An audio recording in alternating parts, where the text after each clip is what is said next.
Ilusión del espacio personal, zonas culturales. ¿Alguna vez te has preguntado por qué te incomoda cuando alguien se te acerca demasiado sin motivo? Imagina que vas caminando con una taza de café en la mano. Hay personas alrededor. La taza marca una frontera invisible. Si alguien entra en esa órbita sin avisar, tu pulso sube y buscas una salida. Esa taza es una buena imagen para entender la burbuja que te acompaña en cada paso. Los científicos llaman a ese estudio proxémica. Es la disciplina que explora cómo usamos el espacio y qué mensajes comunicamos solo con la distancia entre cuerpos. Proxémica fue propuesta por Edward T. Hall en los años 60. No es magia. Es un conjunto de observaciones sobre cómo las distancias influyen en el confort y la comunicación. Hall describió 4 zonas alrededor de cada persona. La primera es la íntima. Es territorio de abrazos, susurros y confianza. Luego viene la zona personal. Ahí hablas con amigos cercanos. Más afuera está la zona social para conocidos y encuentros formales. Y por último, la zona pública que necesitas para hablar frente a un grupo. Hall dio rangos aproximados para cada una. No son reglas rígidas. Son más bien guías para sentir cómo cambian las relaciones con la distancia. Pero no todos llevamos la misma taza ni la misma burbuja. En algunas culturas la gente se acerca más, en otras prefiere mantener distancia. En zonas mediterráneas y en buena parte de Latinoamérica es común estar físicamente más cerca cuando conversas. En países nórdicos y en partes de Norteamérica, la burbuja tiende a ser más grande. Eso no es cuestión de educación, es historia social. Son normas aprendidas que te dicen hasta dónde puedes acercarte sin invadir. Investigaciones más amplias comparan preferencias de distancia en decenas de países. Encuentran patrones claros, pero también mucha variación entre personas. Edad, género y contexto importan. Por ejemplo, en un tren lleno, la tolerancia a la cercanía aumenta. En una entrevista de trabajo se reduce. Lo que importa es que la distancia funciona como lenguaje. Te comunica confianza, amenaza, respeto o indiferencia. Efecto condicionado del gusto. Cierra los ojos y recuerda una boca de algo que te gusta. Ahora imagina que alguien pega una etiqueta a ese sabor. Esa etiqueta puede decir feliz o malo, según la experiencia que la acompañe. Esa imagen te prepara para entender cómo el cerebro vincula sabores con emociones y recuerdos. El fenómeno básico es sencillo. Si un sabor se presenta justo antes o cerca de una experiencia fuerte, por ejemplo náusea o placer, tu cerebro puede aprender que el sabor es la señal de esa experiencia. En el caso de la náusea, esto se llama aversión condicionada al sabor. Fue descubierto al observar ratas que evitaban una agua dulce después de enfermarse. Lo sorprendente es que esa asociación puede formarse con una sola experiencia y resistir un intervalo largo entre comer y enfermarse. Es decir, a veces basta una sola vez para que un sabor quede marcado. Desde la neurociencia, la historia también tiene nombres y mapas. La corteza insular procesa la información del gusto. La amígdala ayuda a ponerle valor emocional. Cuando aprendes que un sabor va ligado a algo aversivo o placentero, se cambia la conexión entre esas zonas. Esas redes crean una memoria que altera cuánto te gusta algo. En animales modernos y humanos se han documentado circuitos específicos que sostienen esa memoria. No solo existen aversiones, también puedes desarrollar preferencias condicionadas. Por ejemplo, en experimentos con niños, se demostró que sabores poco familiares se vuelven más gustados si se asocian repetidamente con calorías o con experiencias positivas. Es decir, el gusto puede aprenderse tanto para evitar como para preferir. Esa plasticidad explica por qué ciertos recuerdos de la infancia influyen en tus gustos adultos. Hay rasgos prácticos que hacen este fenómeno muy humano. Primero, el aprendizaje puede ser muy rápido. Segundo, puede durar mucho tiempo. Tercero, suele generalizar. Si un sabor se parece a otro, puede arrastrar la respuesta. Y cuarto, puede extinguirse si repites la experiencia sin la consecuencia negativa. Por eso a veces dejas de evitar un alimento si lo vuelves a comer varias veces y nunca te pasa nada. Pero la primera etiqueta suele ser poderosa. Si quieres comprobarlo con cuidado, haz un pequeño experimento social. Elige un té o una bebida que casi no conozcas. Durante una semana, tómala solo en momentos agradables o con una persona que te haga reír. No exageres. Solo repite la pareja sabor-momento. Muy probablemente empezarás a asociar esa bebida con bienestar y la preferirás. Es la cara amable del condicionamiento. Si en cambio lo tomas una vez y luego te enfermas por otra causa, tu cerebro puede decidir que la bebida fue la culpable y la evitarás. Sinestesia, sentidos mezclados. ¿Alguna vez has pensado que un sonido podría tener color? ¿O que una letra puede sentirse como un tono? Imagina que tu mente es un apartamento con puertas entre habitaciones.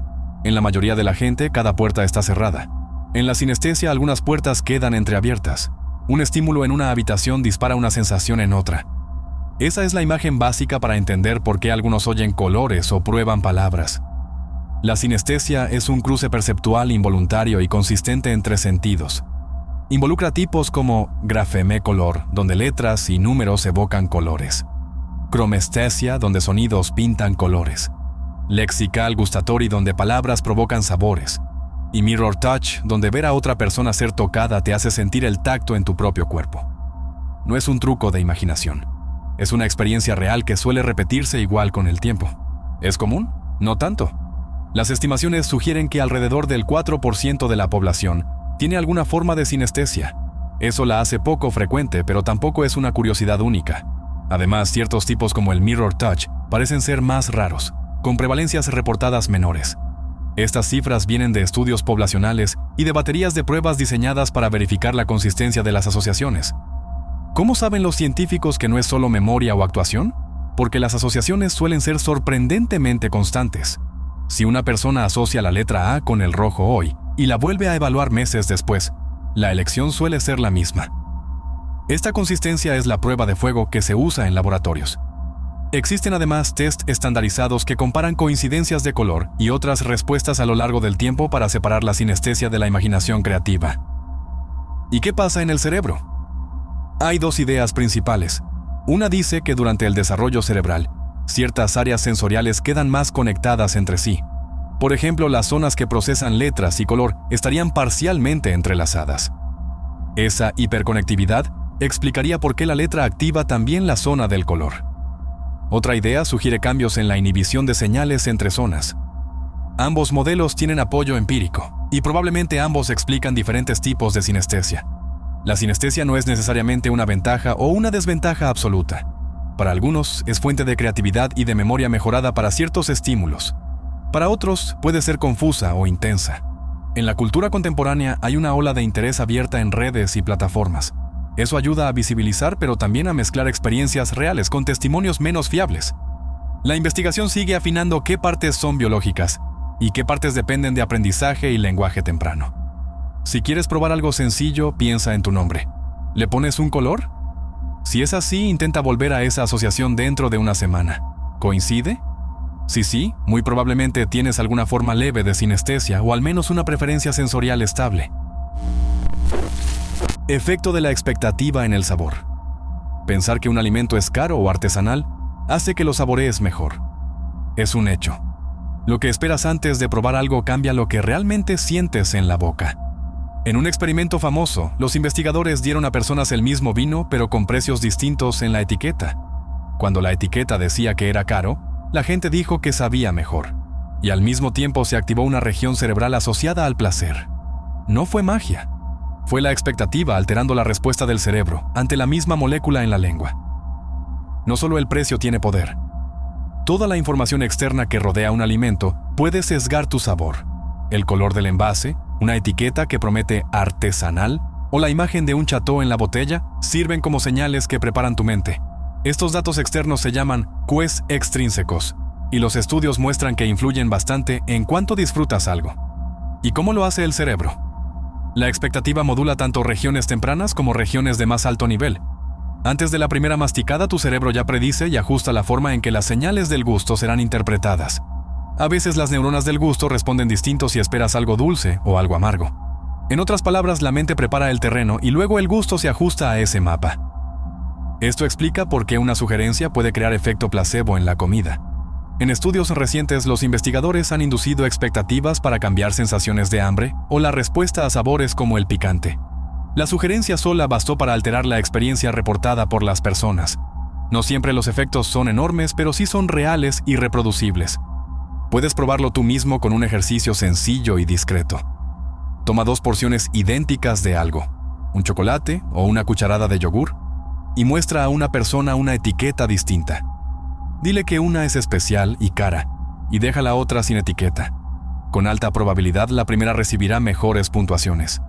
Haz la versión inversa contigo mismo, y fíjate en el ánimo con el que lo pruebas. Verás que el gusto se mezcla con la historia.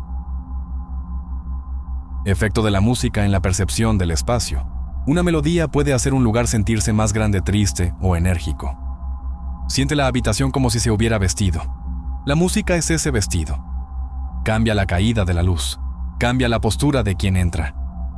Con una pieza tranquila, el lugar se vuelve íntimo. Con una fanfarria, el mismo rincón puede sentirse amplio y solemne. Estudios muestran que la música modifica cómo valoras y disfrutas un entorno. No es solo metáfora. La acústica física altera la sensación de tamaño. Cuando hay más reverberación, es decir, cuando el sonido tarda más en apagarse, las personas describen el espacio como más profundo y más ancho. En pruebas controladas, habitaciones tratadas para ser más reverberantes fueron percibidas como visiblemente mayores que las mismas habitaciones amortiguadas. Esa reverberación añade una especie de volumen que el ojo no ve, pero el oído registra. También importa el registro sonoro. Los tonos graves tienden a hacer que las cosas parezcan más grandes. En experimentos de percepción, el bajo y las frecuencias bajas aumentan la sensación de tamaño. Piensa en cómo un bombo profundo te hace sentir rodeado. Es un atajo sensorial que el cerebro usa para inferir escala. Las frecuencias agudas, en cambio, pueden reducir la sensación de volumen y acercar los objetos. La música no actúa sola. Su efecto se mezcla con la vista, el olor y la memoria. En investigación urbana, los peatones calificaron parques y calles de forma distinta según la banda sonora que acompañaba la caminata.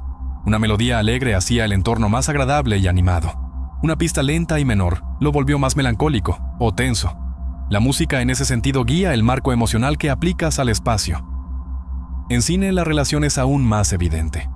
Un plano donde nada cambia puede adquirir distancia o cercanía según la banda sonora. Compositores usan reverb, ecos y texturas para empujar una escena hacia lo íntimo o lo épico. Experimentos con espectadores confirman que la música altera la emoción percibida y la sensación de espacio dentro de la misma imagen. No estás imaginando. Tu cerebro está completando información y la música le da pistas poderosas. A nivel cerebral, la música enciende regiones de memoria, emoción y recompensa. Esa activación explica por qué una canción puede traer una escena del pasado, y con ella, una percepción distinta del lugar donde estás ahora. La música recuerda y la memoria colorea la percepción espacial. Es un bucle. La melodía despierta emoción. La emoción reorganiza la interpretación del espacio. Si quieres comprobarlo, prueba esto en silencio. Entra a una habitación y quédate un minuto. Observa la sensación de tamaño, el ánimo que te provoca el lugar. Luego, pon una pieza distinta. Nota cómo tu respiración cambia tu postura y tu lectura del espacio. Un crescendo puede hacer que te sientas más pequeño. Una melodía lenta puede estrechar tu atención y hacer el cuarto más íntimo. Son cambios sutiles pero reales. Al final, la música es una herramienta para reescribir lo que sentimos como real. No cambia las paredes. Cambia la forma en que tu mente mide las paredes. Esa capacidad explica por qué en arquitectura y diseño la música y la acústica importan tanto como la pintura o la luz. Cuando te acuestes, deja que una canción transforme el cuarto. Observa cómo ese vestido sonoro hace que el mundo parezca otro. Ilusión de la forma ambigua. Figuras imposibles. La misma imagen puede provocar dos experiencias visuales distintas sin que la imagen cambie. Tu cerebro decide entre lecturas alternativas y a veces salta de una a otra por sí solo. Piensa en un rompecabezas que admite dos soluciones diferentes. Lo miras y según donde posas la atención, una pieza parece encajar de una manera. Mueves la mirada y de pronto otra solución cobra sentido. Eso es lo que ocurre con el cubo de Necker o con la figura de Rubin. Son dibujos planos que tu sistema visual interpreta como objetos tridimensionales posibles de dos formas opuestas. Esa imagen fija se vuelve inestable en tu experiencia. Ahora imagina algo más extraño. Un triángulo que parece real, pero no puede existir en el espacio. La famosa tribar de Penrose. Artistas como M.C. Escher jugaron con esas imposibilidades para mostrar cómo tus reglas de profundidad y contorno pueden llevarte a creer en un objeto que es lógicamente incoherente. Es arte y ciencia a la vez. ¿Qué ocurre en tu cerebro cuando esto pasa? Los científicos lo estudian como percepción vistable. Algunas zonas visuales representan las posibles interpretaciones. Otras regiones, vinculadas a la atención y la memoria, empujan una interpretación sobre la otra. A veces la decisión viene desde abajo, por señales sensoriales vagas. Otras veces viene desde arriba, por expectativas y aprendizaje. En conjunto, tu mente está constantemente apostando por la hipótesis visual que mejor explique la información disponible. Puedes influir en el ritmo del cambio. Si mantienes la mirada fija y relajas la atención, la percepción puede estabilizarse. Si mueves los ojos o piensas en detalles alternos, el cambio suele acelerarse. Experimentos muestran que la voluntad y la práctica afectan la velocidad de las inversiones perceptuales. Eso demuestra que ver no es solo recibir luz, es decidir qué realidad aceptar en cada momento. Estas ilusiones son valiosas porque revelan el mecanismo oculto de la percepción. Nos enseñan que la realidad que experimentas es una construcción. Tus ojos traen señales ambiguas. Tu cerebro completa, elige y a veces se equivoca con elegancia. Las figuras imposibles y las imágenes biestables son ventanas para entender por qué dos personas pueden mirar lo mismo y ver mundos distintos. Si quieres comprobarlo, ahora busca una imagen del cubo de Necker o de la vasija de Rubin. Mírala un minuto sin parpadear demasiado. Respira despacio. Deja que la interpretación cambie sin forzarla. Nota cómo tu cuerpo acompaña. Un leve giro de cabeza, un parpadeo o una tensión en los ojos suelen preceder al salto perceptual. Es una danza entre lo que llega por la retina y lo que tu historia visual prefiere creer. Cuando cierres los ojos para dormir, recuerda esto. Lo que ves ahora no es una réplica fiel del mundo. Es una hipótesis temporal cuidadosamente elaborada por tu cerebro. Las figuras ambiguas te muestran que la certeza visual es más frágil de lo que imaginas. Deja que esa fragilidad te calme. A veces aceptar la incertidumbre abre un espacio donde las imágenes cambian sin drama, y tu mente, por una noche, puede permitirse mirar sin resolverlo todo. Efecto Dunning-Kruger. Sobreconfianza. ¿Alguna vez has visto a alguien gritar con seguridad algo que suena raro y te has preguntado si están escuchando la misma realidad que tú? Eso es un atisbo del efecto Dunning-Kruger. Tú puedes imaginarlo así. Estás en la cocina y alguien decide improvisar una receta compleja sin leerla. Confía tanto en su intuición que no mide tiempos ni cantidades. La confianza suena fuerte, pero el resultado tambalea. El efecto Dunning-Kruger es simple en su idea y complicado en sus consecuencias. Básicamente dice que cuando tienes poca habilidad en algo, tiendes a sobreestimar cuánto sabes. Y curiosamente, quienes son realmente buenos suelen subestimarse un poco. No es un insulto, es un sesgo cognitivo sobre cómo juzgamos nuestras propias capacidades. En experimentos clásicos, personas con bajo rendimiento en pruebas de razonamiento o habilidad se consideraron mucho más competentes de lo que eran en realidad. Esto ocurre porque la falta de habilidad trae también la falta de criterio para detectar la propia falta. ¿Cómo se siente eso en la vida real?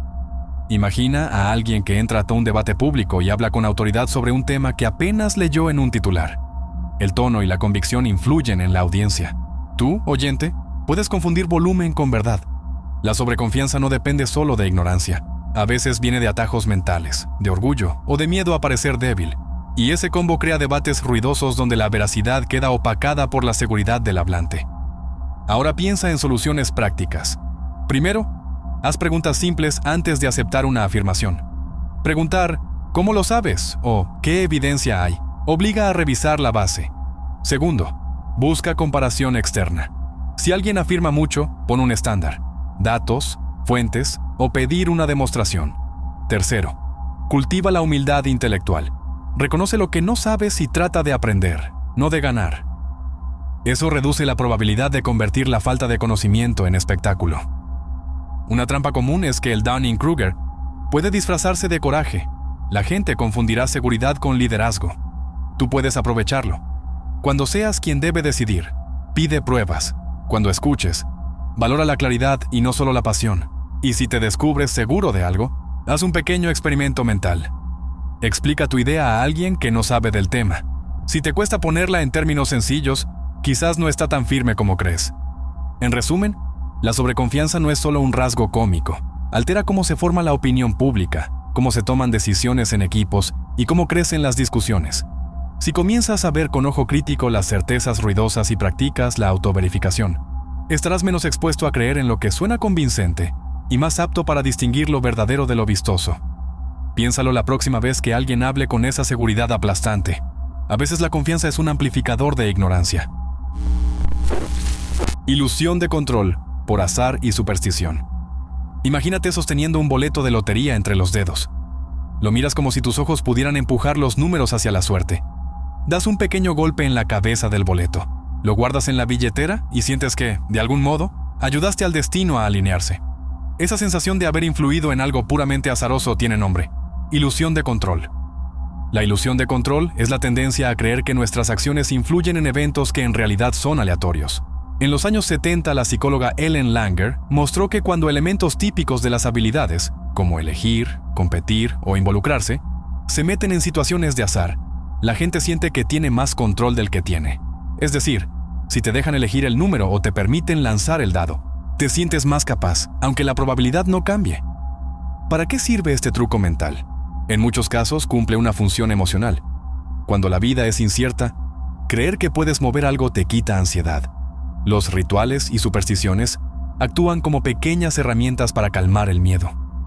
Poner talismán, repetir una rutina antes de un examen o tocar la camiseta del equipo antes de un partido no cambia la probabilidad, pero sí baja la tensión y te deja más enfocado. Estudios recientes muestran que los rituales reducen la respuesta neural asociada al miedo a fallar, y eso puede mejorar cómo te sientes al enfrentarte a la tarea. Ahora, atención a un punto clave. La ilusión de control no siempre es inofensiva. En el juego y en la economía puede llevar a malas decisiones. Apostar más porque esta vez es diferente, o creer que un patrón en tiradas pasadas asegura la próxima tirada, alimenta pérdidas. La relación entre ilusión de control y conducta de juego es fuerte, y ha sido objeto de estudio en psicología clínica. También es verdad que bajo estrés o incertidumbre, aumentamos las conductas supersticiosas. Cuando te sientes fuera de control, buscas cualquier cosa que te devuelva una sensación de agencia, aunque sea simbólica. Eso explica por qué en momentos difíciles aparecen curiosas cadenas de hábitos colectivos. ¿Qué puedes hacer tú para no dejarte llevar? Primero, pregúntate si la acción tiene causalidad real. Si tocar una puerta no cambia la probabilidad, dilo en voz alta. Esto es simbólico. Eso mantiene la calma sin confundir causa y efecto. Segundo, sustituye rituales inofensivos por acciones que sí influyan. Estudiar más, practicar, planear.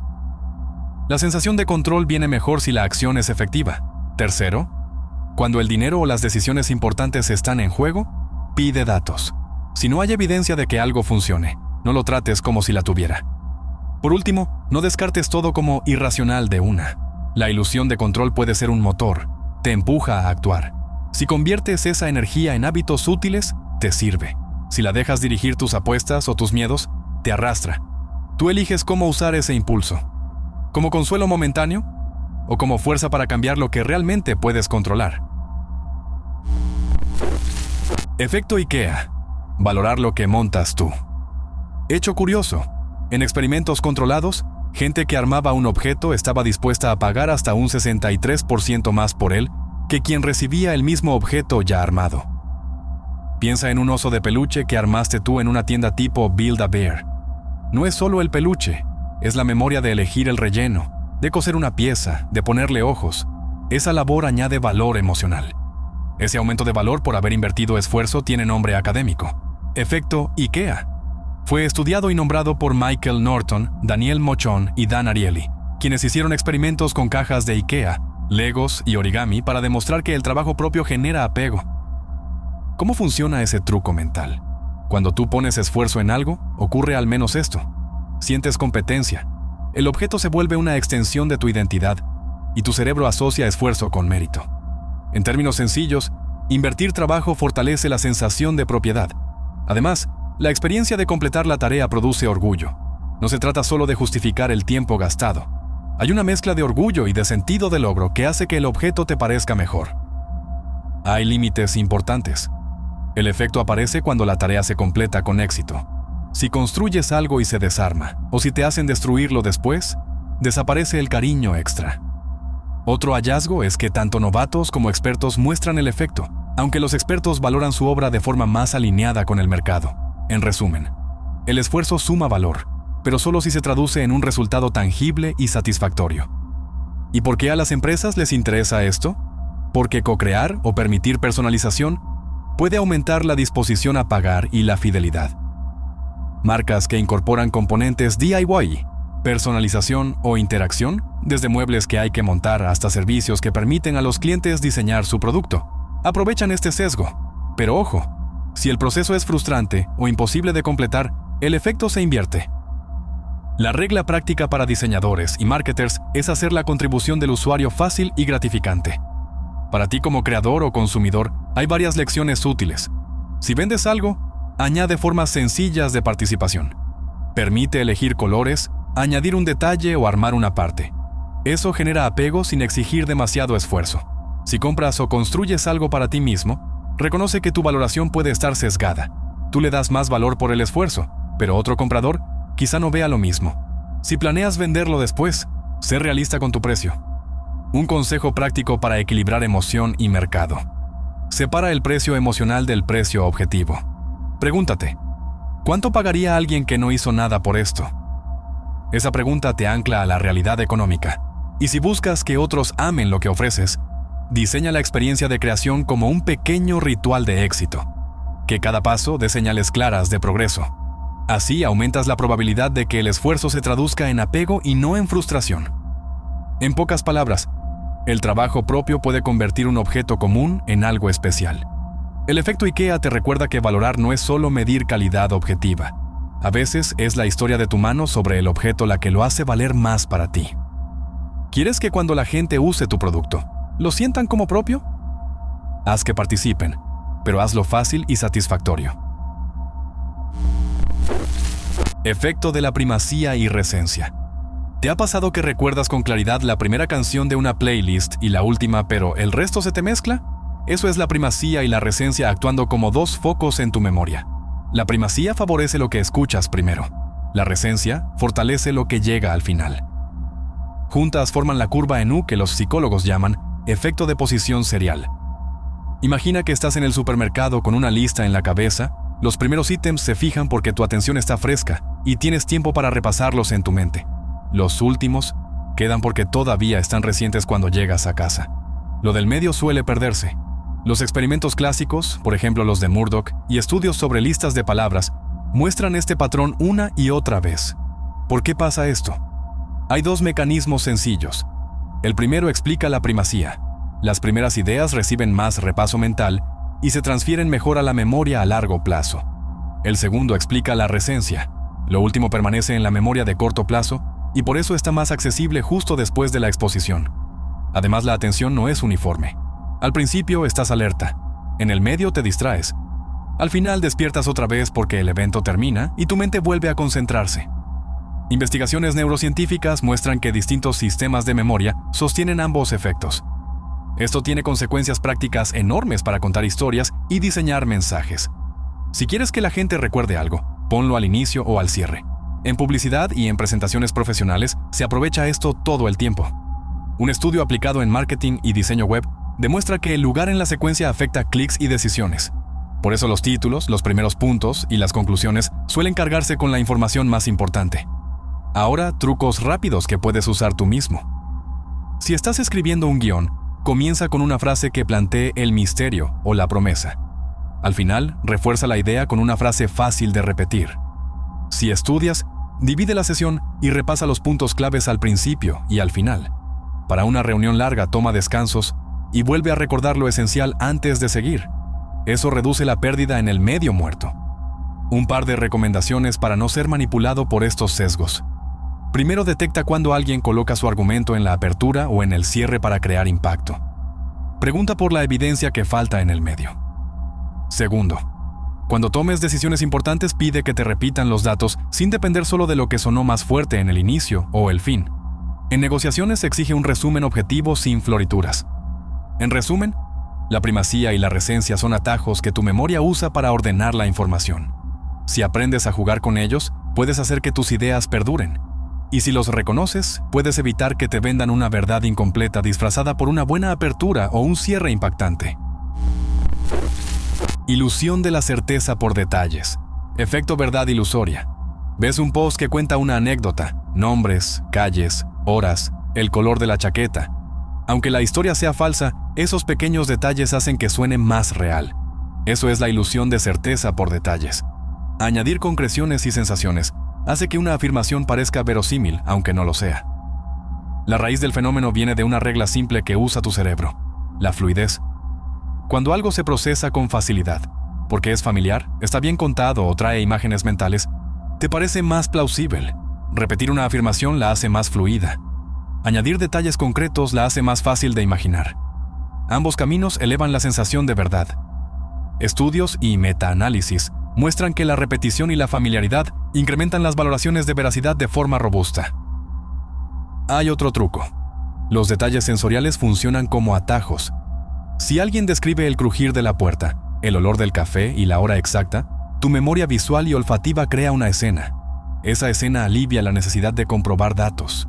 En pruebas experimentales, las afirmaciones con detalles parecen más creíbles que las mismas afirmaciones sin ellos, aunque los detalles no aporten evidencia real. La concreción te engaña, haciéndote creer que hay verificación cuando solo hay color. Este sesgo es poderoso y peligroso en redes y en política. Mensajes repetidos con adornos concretos circulan y terminan siendo aceptados por muchas personas. Incluso cuando alguien sabe la verdad, la repetición y los detalles pueden minar esa certeza. Investigaciones recientes muestran que la familiaridad y la fluidez pueden vencer el conocimiento previo y hacer que la gente califique como más veraz una falsedad repetida. ¿Qué puedes hacer tú para no caer en la trampa? Primero, antes de aceptar una historia atractiva, pregúntate qué evidencia real hay detrás de los detalles. Los nombres y colores no son pruebas. Segundo, si algo te parece plausible porque lo imaginaste con facilidad, ponlo a prueba.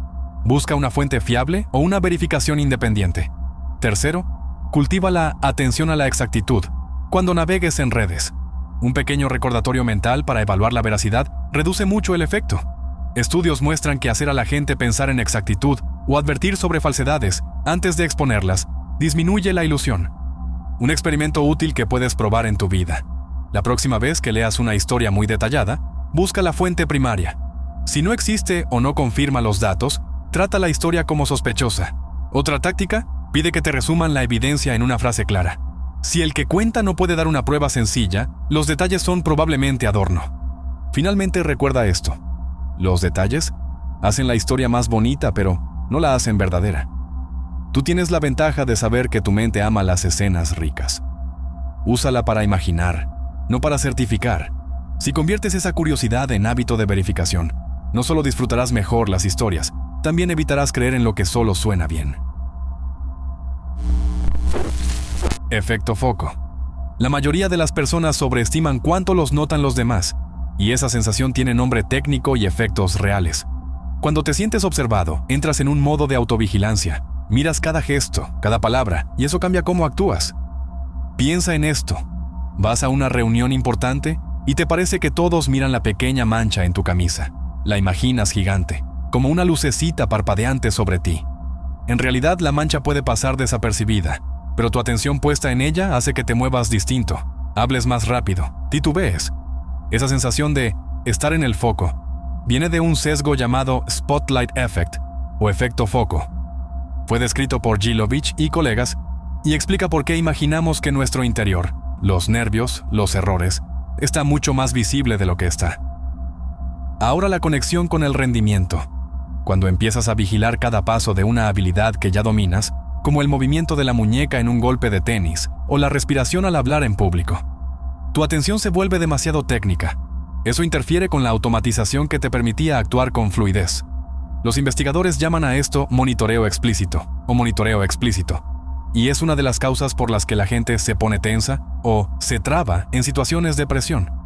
En deportes y música, hay evidencia robusta de que la autovigilancia puede provocar un empeoramiento momentáneo del desempeño. No todo es negativo. La autovigilancia puede ayudar cuando estás aprendiendo algo nuevo. Si estás repitiendo un gesto por primera vez, mirarte y corregirte acelera el aprendizaje. El problema aparece cuando sigues monitoreando después de que la habilidad pasó a ser automática. Ahí el cerebro pierde la gracia de saber sin pensar y comienza a revisar cada paso, lo que a menudo produce errores o bloqueo. ¿Qué puedes hacer tú, en términos prácticos, cuando sientes que la llamada de atención te sabotea? Primero, desplaza el foco externo. En vez de pensar en ¿qué notarán de mí?, céntrate en el efecto que quieres provocar en el público o en el resultado de la tarea. Por ejemplo, en contar una idea clara o en seguir el ritmo de la canción. Estudios muestran que un enfoque externo reduce la probabilidad de choke. Segundo, practica bajo presión. Simula las condiciones reales, ruido, gente, reloj, para que tu cuerpo se habitúe y la ejecución permanezca automática. Tercero, usa rutinas sencillas antes de actuar. Respirar 3 veces, hacer un gesto pequeño, escribir una preocupación en un papel y desecharla. Técnicas como escribir los miedos han demostrado liberar capacidad mental y mejorar el desempeño en situaciones estresantes. Cuarto, recuerda la realidad social. La mayoría de las personas están ocupadas con sus propios pensamientos. No te observan tanto como crees. Cuando te repites esa idea, reduces la intensidad del spotlight y disminuye la autovigilancia. Y por último, sé curioso contigo mismo. Examina si tu atención te ayuda o te frena. Practica cambiarla deliberadamente. Con pequeños ejercicios tu mente aprenderá a soltar el reflector y a dejar que la habilidad haga lo suyo. Experimento de conformidad de Ash. ¿Te imaginas estar en una sala donde todos los demás levantan la mano por la misma respuesta y tú sientes la tentación de seguirlos, aunque dentro de ti sepas que están equivocados? Eso es exactamente lo que exploró Solomon Ash en los años 50. El experimento es simple en el trámite y demoledor en la lección. A un participante real se le coloca entre un grupo de cómplices del investigador. Les muestran una línea y 3 comparaciones y preguntan cuál coincide en longitud. La respuesta es obvia. Pero los cómplices, por acuerdo previo, dan una respuesta deliberadamente equivocada en ensayos críticos. El participante verdadero debe decir su opinión en voz alta, sabiendo que todos los demás han votado otra cosa. ¿Qué encontró Ash? Muchas personas cedieron a la presión social. En promedio, alrededor de 1/3 de las respuestas en las pruebas críticas coincidieron con la mayoría equivocada. Y cerca del 75% de los participantes conformaron al menos una vez durante el experimento. Al mismo tiempo, existía variación. Un 25% nunca se dejó llevar y un pequeño porcentaje siguió siempre a la mayoría. Piensa en una escena cotidiana para entenderlo. Sales con amigos a elegir un restaurante. Tú ves que el menú de uno es claramente peor para lo que buscas. Pero si 6 amigos insisten en ir, te sorprende lo fácil que resulta callar y aceptar. No siempre es que creas menos. Muchas veces ese es el peso del grupo el que hace que la duda parezca peligrosa. Ash mostró que la presencia de otros altera la percepción y la voluntad de sostener una opinión, incluso en tareas sencillas. Ash no solo midió la conformidad, probó variables. Encontró que con 1 o 2 cómplices la presión baja mucho. Con 3 ya aparece un efecto notable. Si alguien más en la sala rompe la unanimidad diciendo la verdad, la conformidad cae drásticamente. Es decir, la existencia de al menos una voz disidente devuelve a la persona su independencia. Más aún, repeticiones modernas y metaanálisis confirman que la tendencia a conformarse persiste en distintas épocas y culturas, aunque su magnitud varía según contexto, importancia de la tarea y anonimato. En ambientes donde la respuesta es privada o la tarea es significativa para el individuo, la conformidad disminuye. Estudios recientes replican tasas similares a las originales cuando la situación reproduce la presión pública. ¿Qué significa esto para ti? Primero, que la mayoría visible no siempre equivale a verdad. Segundo, que la simple presencia de un aliado libera a otros para decir lo que piensan. Tercero, que la conformidad puede ser adaptativa. Mantener la armonía o evitar conflicto a veces ayuda. El peligro aparece cuando la conformidad erosiona la crítica y permite decisiones colectivas malas. Estrategias prácticas que puedes usar. Antes de ceder a la opinión mayoritaria, repite en voz alta la razón por la que piensas distinto. Si puedes, busca a otra persona que comparta tu duda. Solo una voz contraria ya reduce la presión. En reuniones importantes pide respuestas por escrito o anónimas para que la verdad no se doblegue por la fuerza del consenso. Y cuando lideres, fomenta el desacuerdo constructivo. Pregúntales a todos por separado qué creen y por qué. En pocas palabras, el experimento de Ash nos enseña que la realidad que señala la mayoría puede sentirse como la única realidad, pero la presencia de una sola voz independiente es una palanca poderosa para recuperar la honestidad intelectual. Mantén esa voz cerca.